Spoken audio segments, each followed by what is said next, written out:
মানুষ যা ভাবে, যা বিশ্বাস করে তাই হয়।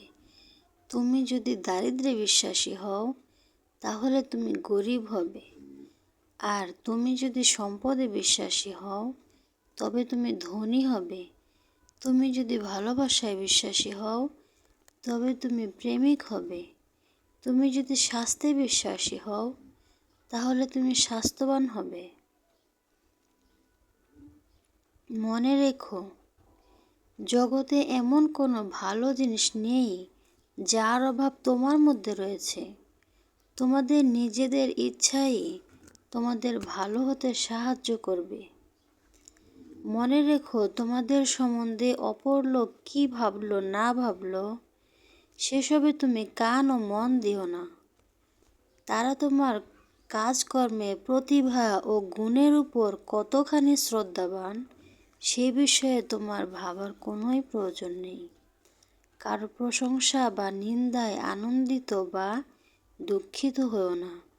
তুমি তোমার জীবনকে নিজের মতো করে উপভোগ করো এবং নিজেকে সাহায্য করো। তোমাদের দৃষ্টিশক্তি এবং অন্তর্দৃষ্টি বড় করো। তুমি তোমার শরীরকে পুষ্টিকর খাদ্য দাও। তোমার আত্মাকে তার প্রয়োজনীয় খাদ্য দাও। জগতে দয়া, প্রেম, ভালোবাসা, বন্ধুত্ব, করুণা এর সবগুলোই প্রসারে সাহায্য করো। তোমার মানব জীবন সার্থক করে তোলো। একদিন সারা বিশ্বে তোমার কর্মের ফল ছড়িয়ে পড়বে। জগতে শিক্ষাদাতার আসনে কখনোই বসতে চেও না।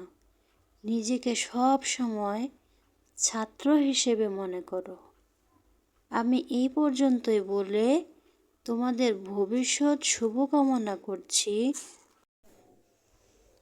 মুসলিম ব্যক্তি তাহার জীবন সফল হওয়ার ক্ষেত্রে একমাত্র আল্লাহ রব্বুল আলামিনের দরবারেই মাথা নত করিবে। আপদ বিপদ বালা মুসিবত হইতে নিজের মুক্তি লাভের জন্য তাহারই দরবারে ফরিয়াদ জানাইবে।